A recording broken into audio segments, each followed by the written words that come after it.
اور روزہ کی حالت میں مباح چیزیں۔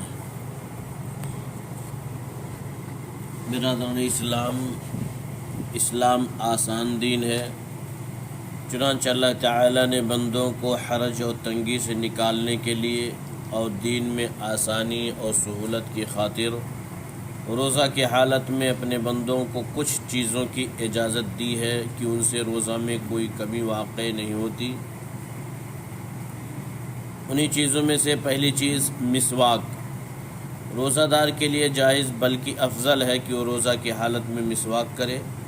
بحالت صوم مسواک کرنے سے نہ روزہ ٹوٹتا ہے اور نہ اس سے ثواب میں کمی ہوتی ہے، اس لیے کہ حدیثوں میں روزہ دار اور غیر روزہ دار کی تفریق کے بغیر سب کے لیے ہر نماز کے وقت یا ہر وضو کے وقت مسواک کرنا مسنون و مستحب بتایا گیا ہے۔ نیز زیاد بن جریر سے مروی ہے کہ میں نے روزہ کی حالت میں عمر بن خطاب رضی اللہ عنہ سے زیادہ مسواک پر مداومت کرنے والا کسی کو نہ دیکھا۔ اور حضرت نافع ابن عمر رضی اللہ عنہما کے متعلق بیان کرتے ہیں کہ وہ روزہ دار کے لیے مسواک کرنے میں کوئی حرج نہیں سمجھتے تھے۔ دوسری چیز طلوع فجر کے بعد غسل جنابت۔ اگر کسی کو غسل جنابت کی ضرورت ہو اور غسل سے پہلے ہی فجر کی اذان ہو جائے تو اس سے روزہ میں کوئی نقص واقع نہ ہوگا، اس لیے کہ نبی کریم صلی اللہ علیہ وسلم کے عمل سے اس کا ثبوت ملتا ہے۔ چنانچہ ام المومنین حضرت عائشہ صدیقہ اور ام المومنین حضرت ام سلمہ رضی اللہ عنہما سے مروی ہے کہ نبی کریم صلی اللہ علیہ وسلم اپنی ازواج مطہرات سے مجامعت کی وجہ سے جنبی ہوتے تھے اور فجر طلوع ہو جاتی تھی، پھر آپ غسل فرماتے اور روزہ رکھتے تھے۔ اس حدیث سے مسئلہ معلوم ہوا کہ اگر کسی روزہ دار کو جماع یا احتلام کی وجہ سے غسل کی ضرورت ہو اور طلوع فجر سے پہلے غسل نہ کر سکا ہو تو اس کا روزہ صحیح ہوگا، لیکن اس کے لیے ضروری ہے کہ وہ سورج نکلنے سے پہلے ہر حال میں غسل کر لے تاکہ فجر کی نماز قضا نہ ہو۔ بوس و کنار۔ جس شخص کو اپنے نفس پر قابو ہو وہ بحالت روزہ اپنی بیوی کو بوسہ دے سکتا ہے اور اس کے ساتھ لیٹ بھی سکتا ہے، لیکن اگر کسی کو اپنے نفس پر کنٹرول نہ ہو اور اندیشہ ہو کہ بوس و کنار کے بعد اس کے جذبات برانگیختہ ہو جائیں گے اور نتیجہ کے طور پر وہ بیوی سے صحبت بھی کر بیٹھے گا، تو ایسے شخص کو روزہ کی حالت میں بوس و کنار سے اجتناب کرنا چاہیے تاکہ اس کے روزہ کے فاسد ہونے کا خطرہ نہ رہے۔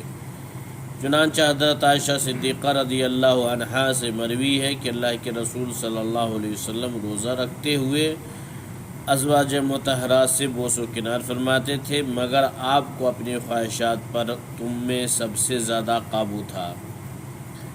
کلی کرنا اور ناک میں پانی ڈالنا۔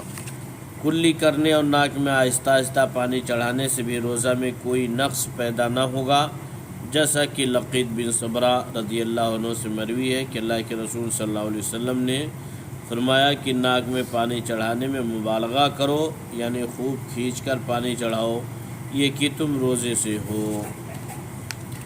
اس حدیث سے معلوم ہوتا ہے کہ بحالت روزہ ناک میں پانی ڈالا جا سکتا ہے، مگر پانی بہت کھینچ کر نہیں چڑھانا چاہیے کہ خدا نخواستہ غیر ارادی طور پر ناک کے راستے سے معدہ میں داخل ہو جائے اور روزہ ٹوٹ جائے۔ وقت ضرورت کسی چیز کا چکھنا۔ روزہ کی حالت میں کسی کھانا یا پھل وغیرہ کا ذائقہ چکھنے میں کوئی حرج نہیں ہے، بشرطے کہ احتیاط رکھا جائے کہ وہ چیز حلق سے نیچے نہ جانے پائے، اس لیے کہ ابن عباس رضی اللہ عنہما سے مروی ہے کہ روزہ کی حالت میں کوئی مذائقہ نہیں کہ سرکہ یا اس جیسی کوئی چیز چکھی جائے، بشرطے کہ وہ حلق تک نہ پہنچے۔